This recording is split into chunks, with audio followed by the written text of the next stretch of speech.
누나.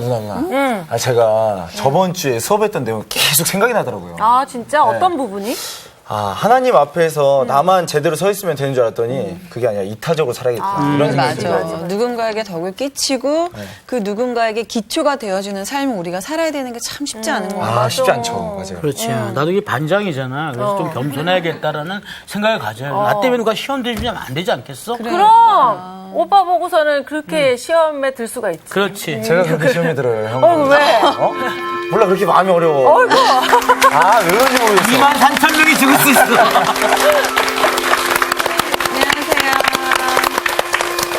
안녕하세요, 선생님. 잘 지냈어요? 네. 반갑습니다.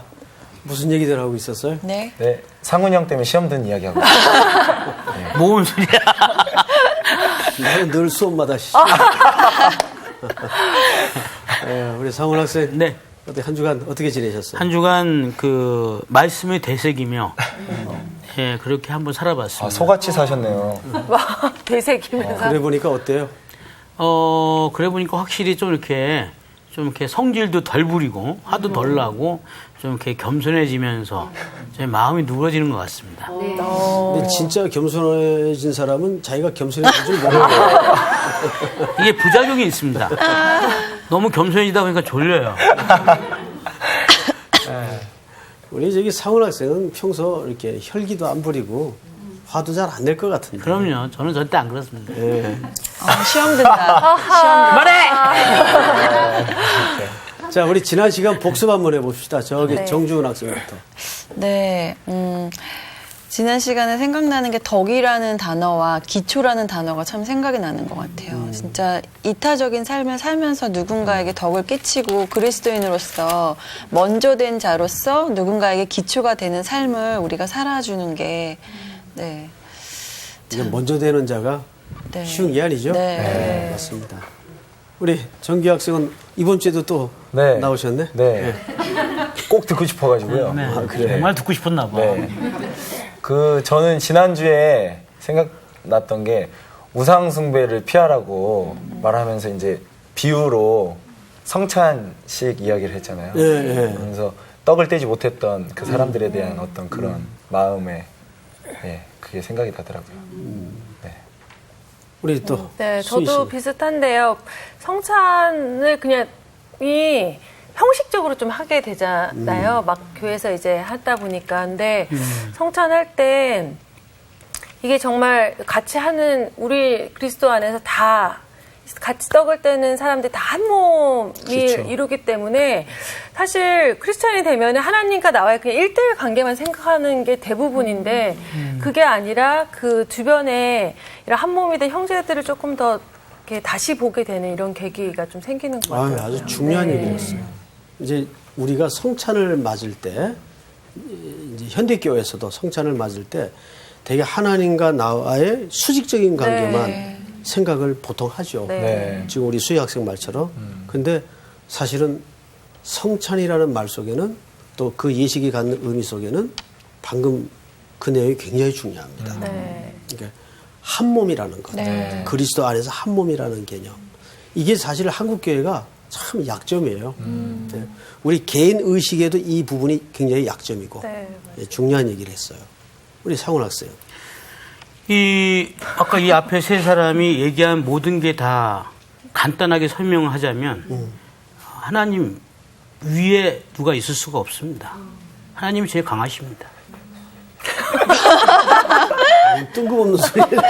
아니요. 마지막에 우리가 주보다 강한 자냐? 그 말의 의미가 뭐예요? 굉장히 당황스럽게 하시네요. 그렇죠? 네. 그 말을 정확히 알아야 지난 시간 네. 수업이 잘 결론이 난 겁니다. 네. 설명해 보세요. 설명이요? 갑자기, 왜 이렇게 머리가 하얘질까? 그런 거 아닌가요? 하나님 통치 아래 있다, 우리가. 그런 뜻 같습니다. 거기서 우리가 주보다 강한 자냐라는 반문으로 어떤 메시지를 던지는 거죠. 네. 자, 예수님께서는 하나님의 영광의 본체를 버리시고 우리처럼 낮아지셨어요. 그러니까 예수님의 모든 삶의 방향과 원리와 원칙은 항상 이타적이었단 말이에요. 그렇죠? 네. 나 같은 죄인을 위해서, 상훈 씨 같은 예. 연약한 인생들을 위해서 주님이 이 땅에 영광의 보좌를 내려놓으시고 오셨어요. 그러니까 그 안에 한 몸으로 묶인 존재라면 당연히 그런 삶의 원리와 기초를 놓쳐서는 안 된다는 얘기를 네가 주보다 강한 자냐 그 말 속에 사실은 다 녹아져 있는 거죠. 그렇죠? 네. 예. 그 얘기 하려고 그런 거죠? 예, 그렇죠. 예. 예, 잘하셨어요. 자, 이제 오늘은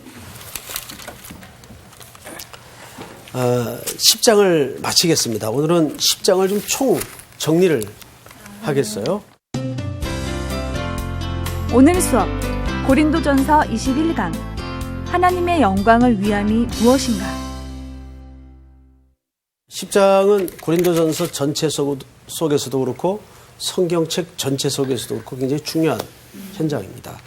자, 우선 10장 첫 부분이 어떤 내용들이 쭉 나왔었죠? 모세가 모세, 이제 홍해를 홍해를 건너고 세례를 그렇죠. 모세가 네. 백성들을 데리고 홍해를 건넌 사건을 네. 세례로 세례로 설명을 했죠. 예. 그렇다면 이것이 다 본보기가 되기 위해서 말한다 그래요. 본보기가 되기 위해서 너희에게 거울이 되고. 자, 우리 본보기라는 말. 오늘 사실 결론인데 11장 1절에 보면 우리 저기 정주훈 학생이 한번 읽어보실래요? 네. 내가 그리스도를 본받는 자가 된 것 같이 너희는 나를 본받는 자가 되라. 이게 무슨 얘기예요? 이게 참 어려운 얘기인데 네. 누가 이 얘기했어요 지금? 바울이. 바울. 바울이 내가 그리스도를 본받은 것 같이 너희도 나를 본받는 자가 되라. 여러분 그렇게 자신 있게 말할 수 있는 사람 한번 손 들어보세요. 만약에 아이 깜짝이야. 만약에 네. 송태근 목사가 사은 씨, 내가 주님 본받는 것처럼 좀 그렇게 본받아. 네. 라고 얘기했다면 되게 교만하다. 네. 좀 알겠습니다. 그럴 것 같은데. 송태근 목사님이라면 일반적으로. 아, 일반적으로. 예, 그렇게 생각이 들지 않겠어요? 근데 여기 본이라는 말은 무슨 뜻이냐면 굉장히 좀 중요한 얘기인데 기준이라는 뜻입니다. 제가 기준에 대해 설명한 적 있어요? 없어요? 네. 있죠? 네. 우리 그 학교 다닐 때 이제 아침마다 조회를 했어요. 네. 학교 운동장에 전부 아침마다 학생들 모아놓고 그 땡볕에 맞습니다. 예. 또 교장 선생님 그 훈화가 훈화 얼마나 말씀. 깁니까? 그렇죠. 아, 지루하게 알아듣지도 못하는 단어로 예. 그러면 이제 픽픽 쓰러지는 애들 맞아요. 어지러워가지고 그 조회를 하기 전에 제일 먼저 뭐 하죠? 줄을 맞춰. 기준. 네. 줄 세우죠. 기준. 그러면 누구 하나를 기준을 세웁니다. 제가 기준을 많이 했어요. 작으니까. 키가 작으니까 늘 앞에 서잖아요. 야, 너 기준. 그러면 제가 이제 기준 네. 하면은 이제 저를 중심으로 쫙 옆에 대화열이 네. 쫙 맞춰집니다. 근데 만약에 제가 막 다리를 이렇게 하고 있다. 그럼 뒤에 애는 어떻게 해야 될까요? 계속 같이 움직이고. 같이 움직여야 움직이죠. 돼. 춤추게 내가 되죠. 기준이니까. 그 말이 무슨 말인가 하면 내가 그리스도를 본받는 자 같이라는 말은 사도 바울이 교만한 차원에서 한 얘기가 아니고 내가 기준이 되는 주님을 바로 뒤에 바짝 선 것 같이 너는 내 뒤에 서라고. 이게 교만한 얘기가 아니죠. 네. 그러니까 결국 내 뒤에 서라는 얘기는 어디에 맞추라는 얘기입니까? 주님께 맞춰라. 기준에 맞추라는 얘기죠. 네. 그 얘기를 이렇게 하는 거예요. 이 11장 1절이 사실은 오늘 공부의 중요한 10장 전체를 마름하는 결론입니다. 자, 그런 차원에서 10장을 쭉 스케치를 좀 한번 해볼게요. 네. 자,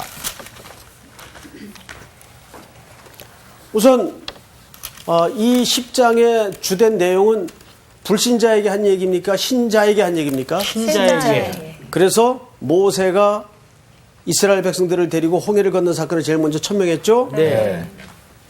자, 홍해를 건넜다는 얘기는 이미 구원받은 백성들에게 이야기를 한다 그 말이에요. 그렇죠? 너희가 구름과 바다 속에서 다 뭐를 받고 세례를 받고 이게 세례란 말이에요. 세례. 그러니까 구원받은 백성들에게 한 얘기예요.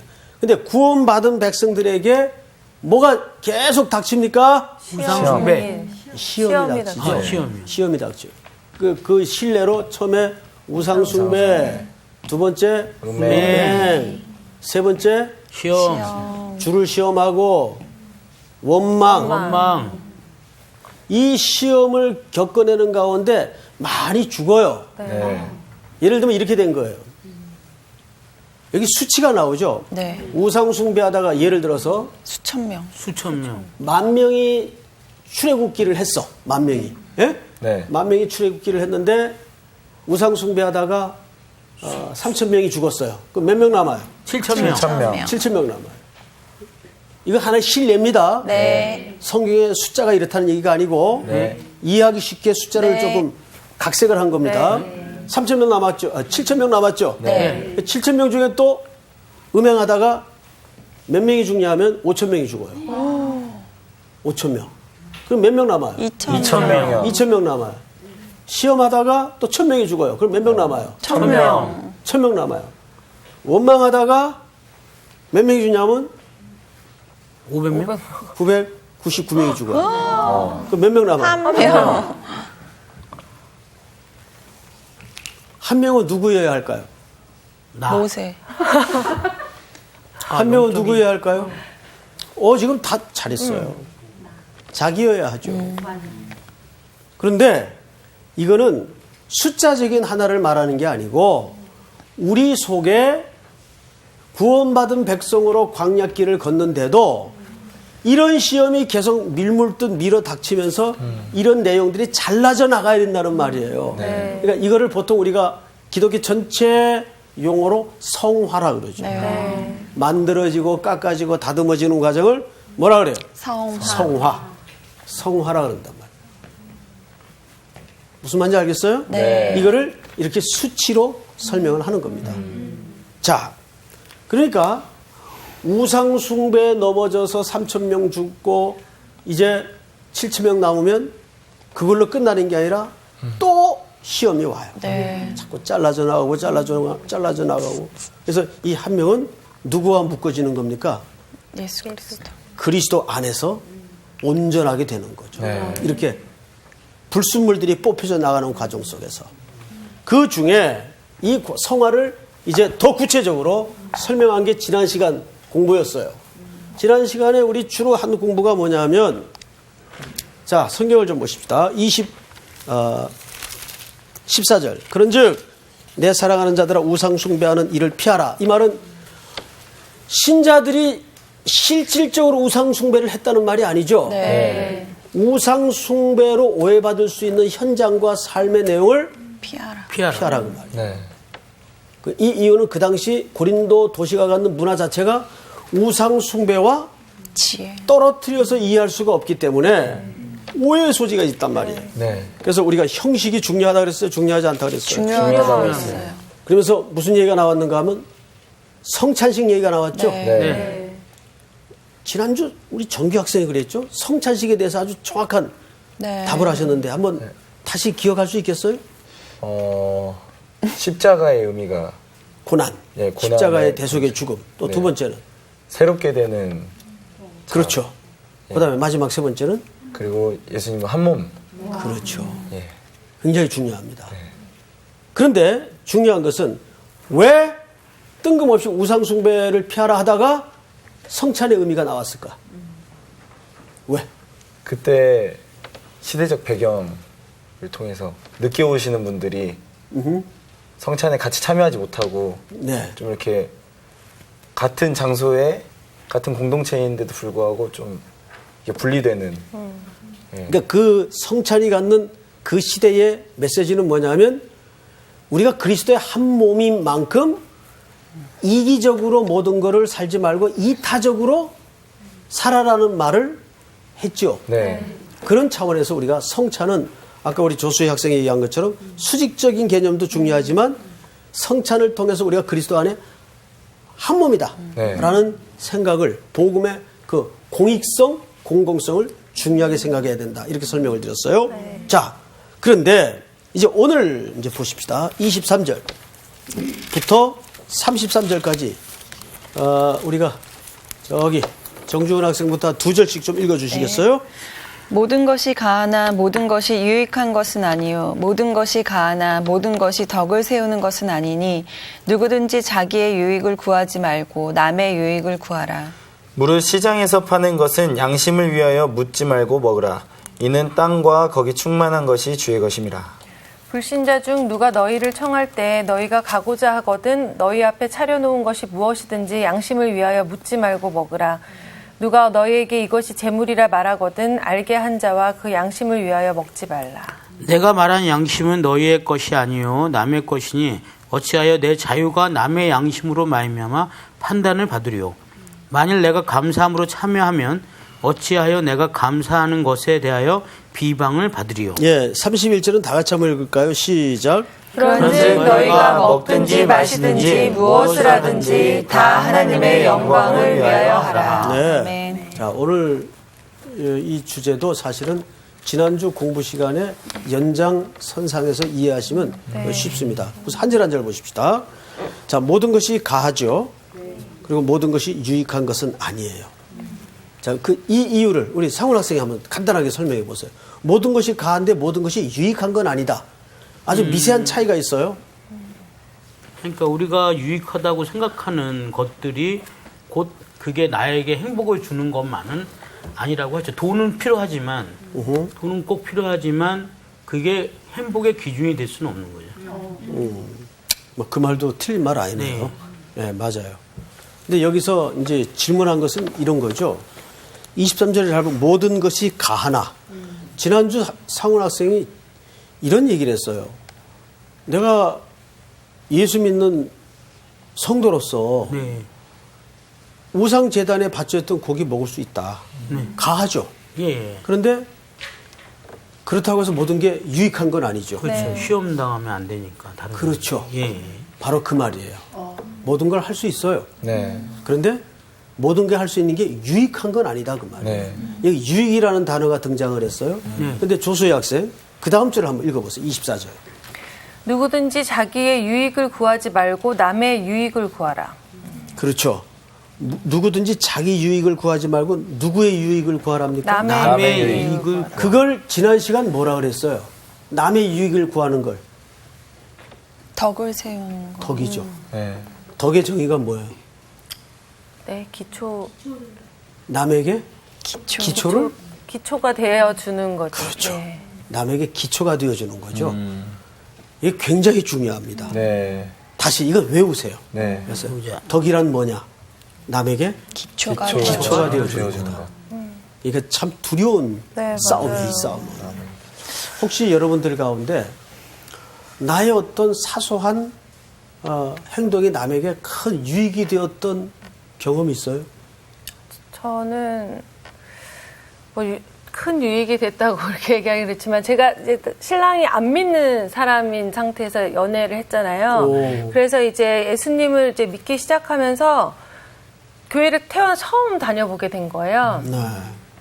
그러니까 제가 그때는 몰랐지만 제가 그 사람한테 기초가 됐던 거잖아요. 그래서 그렇죠. 그때 애초에 처음부터 주일은 목숨같이 지켜야 되고 11조를 반드시 해야 되고 이거를 확실하게 해서 그냥 토요일날 어디 놀러 가도 주일날 새벽에는 올라와야 되는 거고 이런 식으로 늘 했더니 그게 그냥 바로 몸에 배가지고 뭐 그 사람의 신앙을 제가 판단할 수는 없지만 정말 철저하게 네 지금 뭐 이렇게 네 하나님께 예물 드리는 거나 주일 성수하는 거에 대해서는 굉장히 철저하게 잘 지키고 있거든요. 근데 그게 절대 사소한 게 아니죠. 근데 그걸 보면 굉장히 그냥 너무 감사하죠. 네.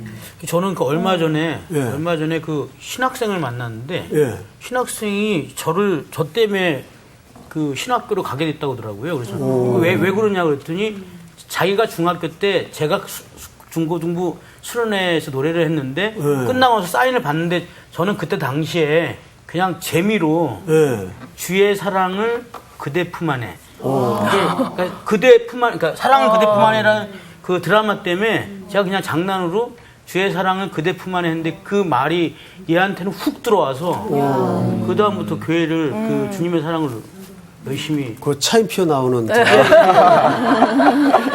색스폰.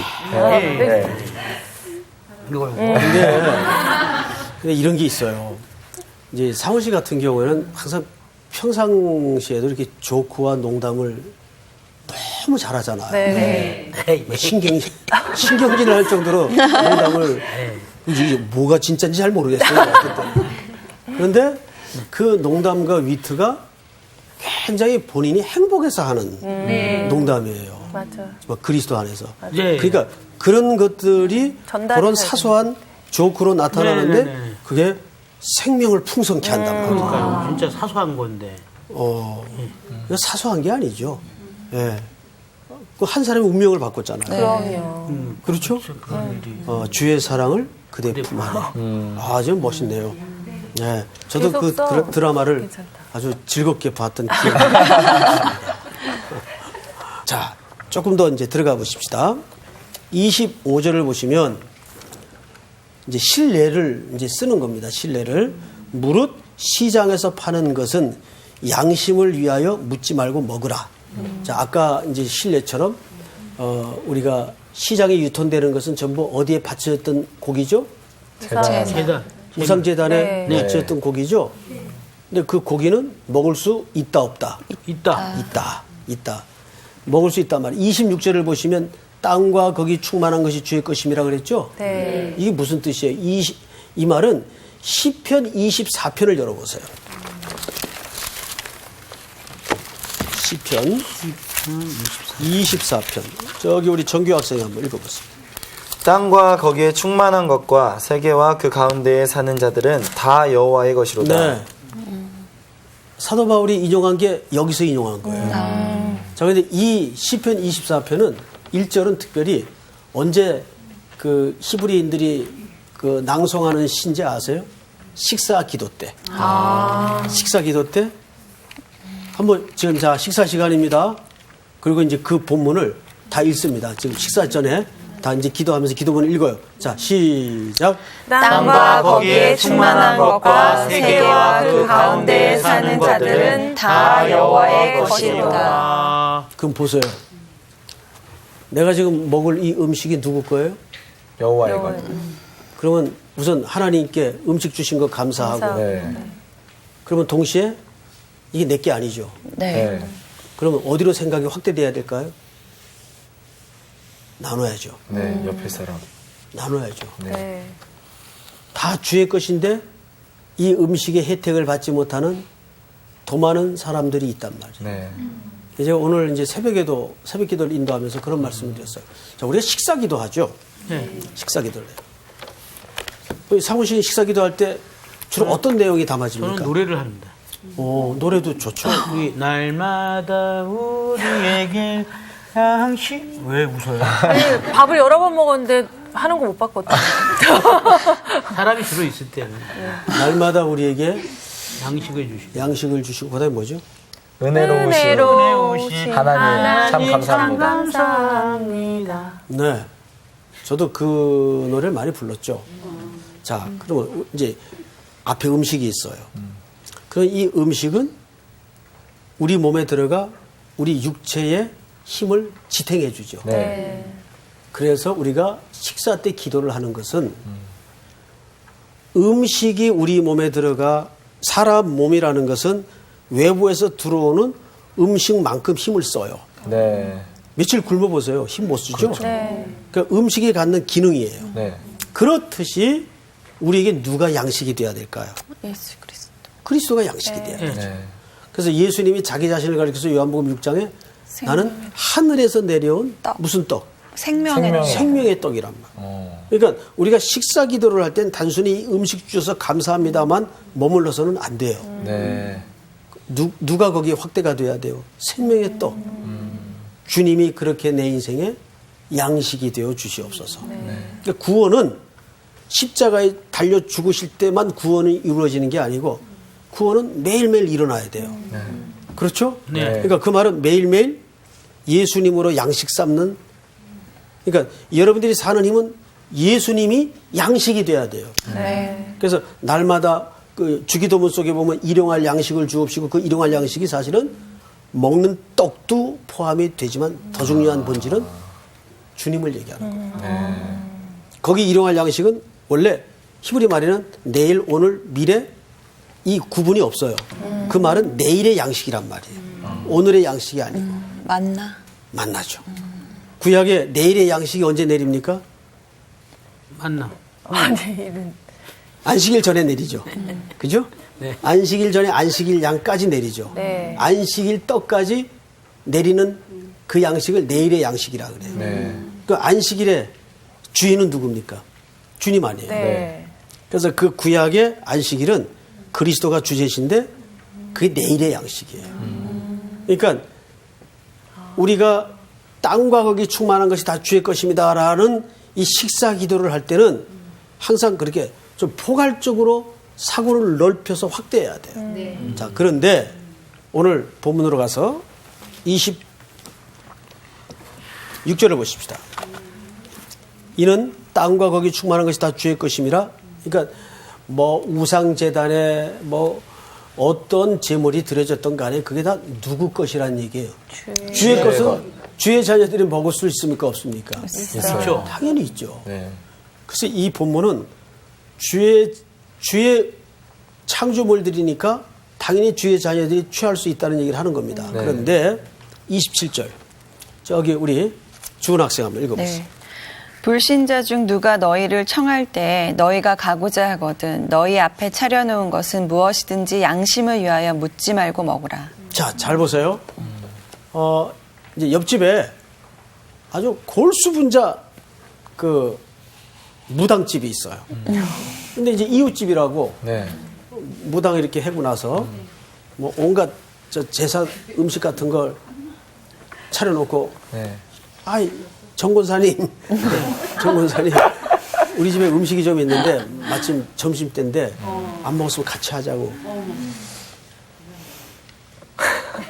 어떻게 해야 될까요? 곤란하네. 예. 쏴주세요. 어떻게 해야 될까요? 그 사람 불신자예요? 네. 어떻게 해야 될까요? 스케줄 있다고요. 스케줄 있다고. 일단 갈 수는 있을 것 같아요. 가서 갈 수는 있을 것 같아요. 가서 일단 먹으면서 전도를 해요. 가서 먹어야 된다고. 힘든 일인 것 같아요. 먹는 쉽지 게 뭐가 않죠. 네. 그런데 여러분 성교지 가보세요. 성교지 가면은 그 이제 태국 같은 데 가면 인사를 이렇게 하죠. 네. 싸우리까. 선교사님들도 아, 선교사님들도 인사를 이렇게 합니다. 네. 왜 그럴까요? 그들의 문화기 때문에. 네. 인도도. 이렇게 합니다. 네, 맞아요. 자, 우리는 여기 본문을 잘 보세요. 무엇을 위하여 그렇게 하라는 얘기인가 성경에 어떻게 써있나 보십시다. 불신자 중 누가 너희를 청할 때 너희가 가고자 하거든 너희 앞에 차려놓은 것은 무엇인지 양심을 위하여 묻지 말고 먹으라. 묻지 말고 먹어라. 네. 그러니까 이 말은 다 주의 것이다 그 말이에요. 무당이 요리를 했던 다 음식이 누구 거예요? 주의 거. 주의 것이다 그 말이에요. 그러니까 먹으라 그 말이에요. 그런데 우리 이제 여기 헷갈리는 게 하나 나와요. 네. 우리 주은 씨가 28절을 읽어보세요. 누가 너희에게 이것이 재물이라 말하거든 알게 한 자와 그 양심을 위하여 먹지 말라. 그래, 알고 나면 못 먹죠. 그러니까 여기서 누가 지적한 사람은 믿는 자일까요? 안 믿는 자일까요? 안 믿는 자. 믿는 자죠. 아. 성경을 잘 보세요. 28절 잘 보세요. 네.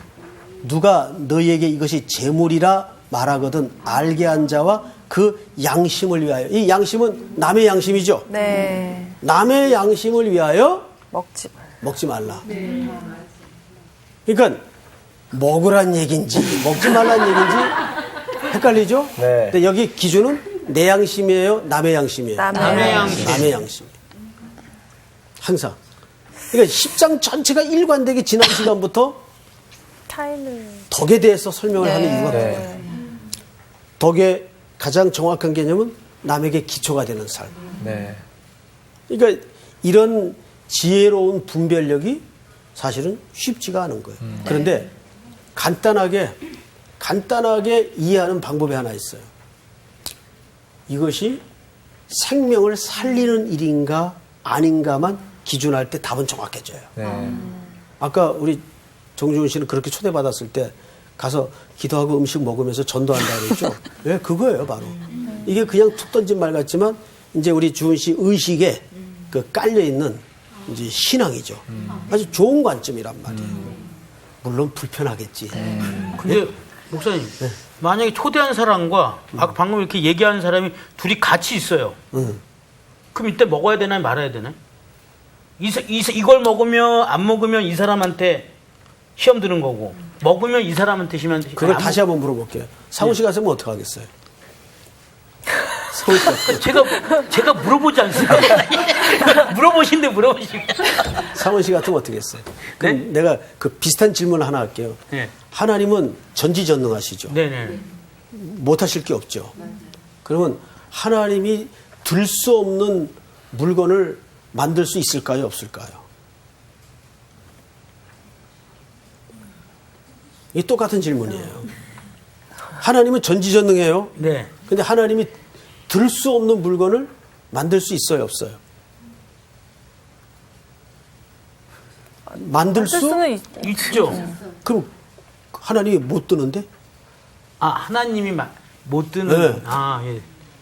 내려놓으시죠. 예. 내려놓으시죠. 헷갈리죠? 다 들 수 있죠. 예. 네. 그러니까 그런 질문을 위한 질문은 하지 말라고 말. 아시겠어요?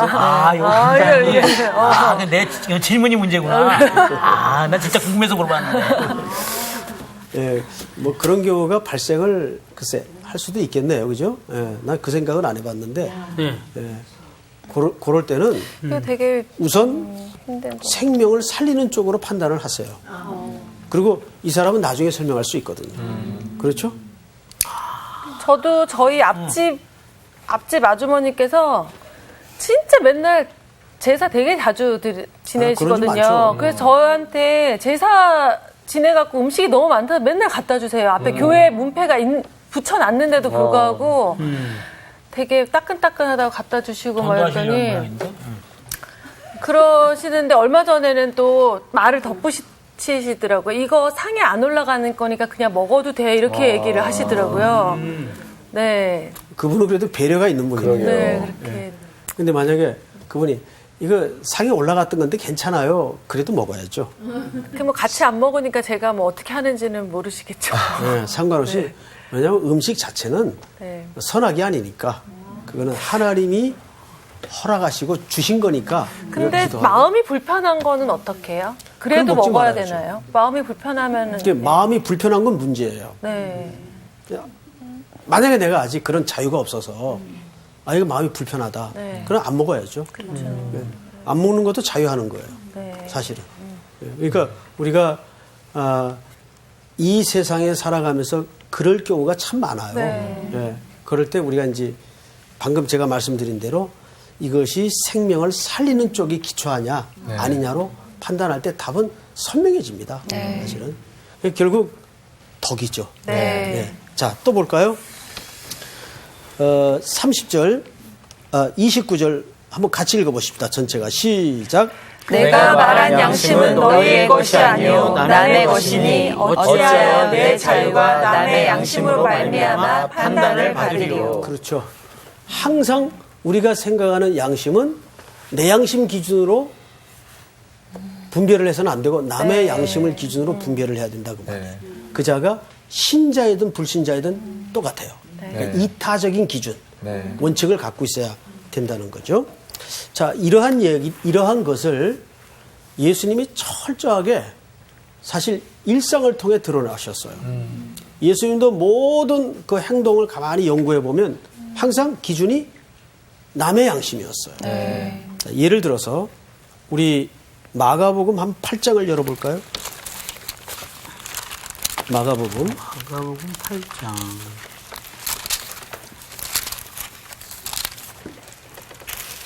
마가복음 8장 열고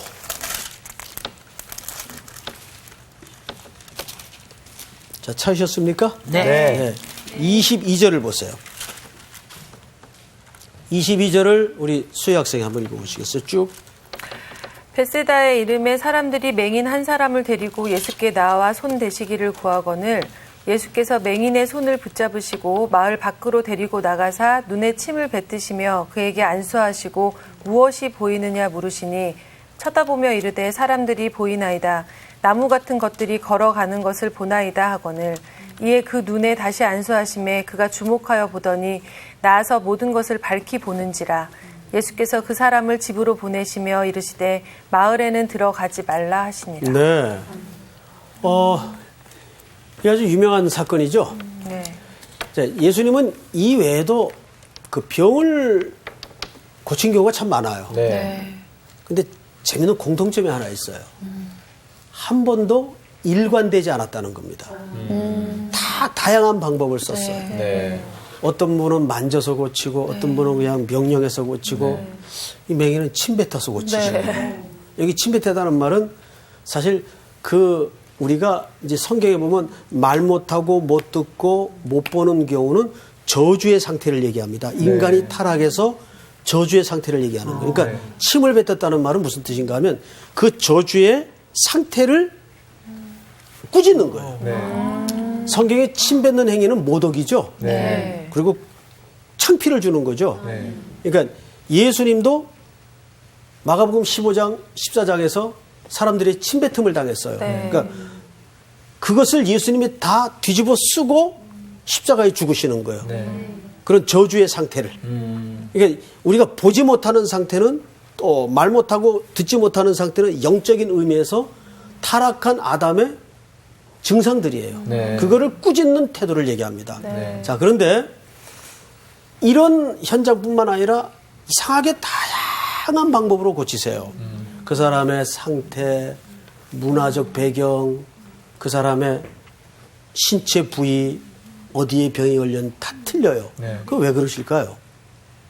그 사람의 형편에 맞추어서 주님이 진단하시고 방법을 달리하세요. 네. 일관되게 방법을 갖지 않는다는 얘기예요.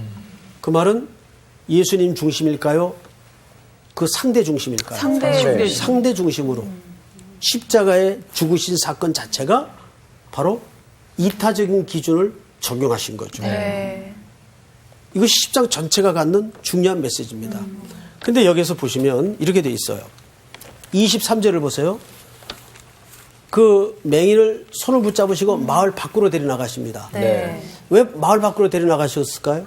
그리고 마지막 절에 보면 26절에 마을로 들어가지 말라. 들어가지 말라. 고쳐가지고는 다시 돌려보내야 될 거 아니에요. 그렇죠. 왜 그럴까요? 여러 가지 이유가 있을 것 같아요. 얘기해 보세요. 일단 좀 혼자 또 창피할 수도 있으니까 밖으로 따로 불러가지고 고쳐주시고 또 이 마을의 문화가 또 그 저주받은 어떤 그런 정말 악한 상태이기 때문에 다시 들어가지 말라고. 세상 문화 같은. 예. 잘 얘기했어요. 마을이라는 것은 어느 시대나 하나의 커뮤니티죠. 네. 여기에는 일상과 모든 삶이 세상의 옛삶이 녹아져 있는 공간이에요. 네. 그러니까 글로 다시 들어가지 말라 그 말이에요. 애굽으로 다시 돌아가지 말라는 말과 똑같아요. 그러니까 마을 밖으로 데려 나온 것은 철저한 분리를 얘기합니다. 그런데 이 사람이 눈이 한꺼번에 확 열어졌습니까? 점차적으로 보입니까? 점차적으로 보이죠. 그러니까 우리의 자람도 어떻게 해야 돼요? 한꺼번에 완성이 되고 짠하고 이렇게 만들어지는 사람이 있어요? 없죠. 네. 구원받았으면 그 순간 완전해져 가지고 누가 주워박아도 고맙습니다. 이렇게 돼요? 안 되죠, 안 되죠. 계속 안에 네. 성질이 남아있고 혈기가 남아있고 섞여진 세속적 가치가 남아있고 이것이 지금 우리 시험의 과정을 통해서 하나씩 벗겨져 나가고 잘려져 나가듯이 계속 뽑혀져 나가야 된다. 네. 그러니까 오늘 예수님이 여러 가지 치유 방법도 다 사람들마다 다르게 적용하신 것처럼 항상 예수님의 삶의 원리는 이타적인 기준을 가지고 살았다는 거죠. 우리 성서학당 학생들뿐만 아니라 특별히 우리 한국교회가 좀 더 주님이 100여 년간 풍성하게 부어주신 그 은혜를 이제는 나누고 흩어주고 좀 함께 하는데 공유했으면 하는 바람이 있어요. 네. 근데 그것은 단체적인 무슨 무브먼트를 통해서 이루어질 일이 아니고 우리 한 사람으로부터 송태근이서부터 먼저 또 우리 학생들 한 사람 한 사람이 삶의 현장에서 그 일을 시작할 때 이런 아름다운 공동체가 가능하리라고 믿습니다. 네. 아멘. 수고 많으셨습니다. 벌써 끝났어요? 감사합니다.